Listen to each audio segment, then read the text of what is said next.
Torrance Congressman Ted Lieu has long had a fascination with computers. I am a recovering computer science major. The congressman first became interested in artificial intelligence when a friend sent him a letter using AI. Though without his friend telling him that he had used artificial intelligence to write the correspondence, Lieu would have never known. Artificial intelligence is going to increase dramatically in the next few years. So my analogy is it'd be like the horse-drawn wagon right now in terms of where we are, which has been disruptive to society, but it's going to become essentially a jet airplane with a personality in just a few years. Lieu introduced the first ever piece of legislative business written by artificial intelligence using software called ChatGPT. Lieu asked the program to act as the congressman and write a congressional resolution expressing support for AI. ChatGPT essentially uses the internet to try and predict what should come next after it's given a prompt, but it's unable to understand bias or if things are not true, making it hard for those utilizing it to understand whether they are being given fact or fiction.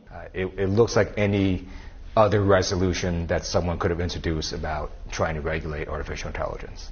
David Broniatowski, Associate Director for the George Washington University's Institute for Data, Democracy, and Politics, has been studying AI for over a decade and says that AI is becoming part of our everyday life, like when streaming services suggest what to watch next after you finish a show. What it does is it looks at your prior watching or listening behavior, and then it looks like at what other people like you might have tried to do. It makes some judgment of who's like you, and then it makes a recommendation. He says with the technology more accessible, it's crucial that Congress get a better understanding of how artificial intelligence works. Treat it like a very, very sophisticated knife. You know, you can use a knife to help cook your dinner. You can use a knife to hurt someone. And the key thing I think that we need to keep in mind about AI is that a powerful tool in the hands of people that have malicious intent can cause a lot of harm.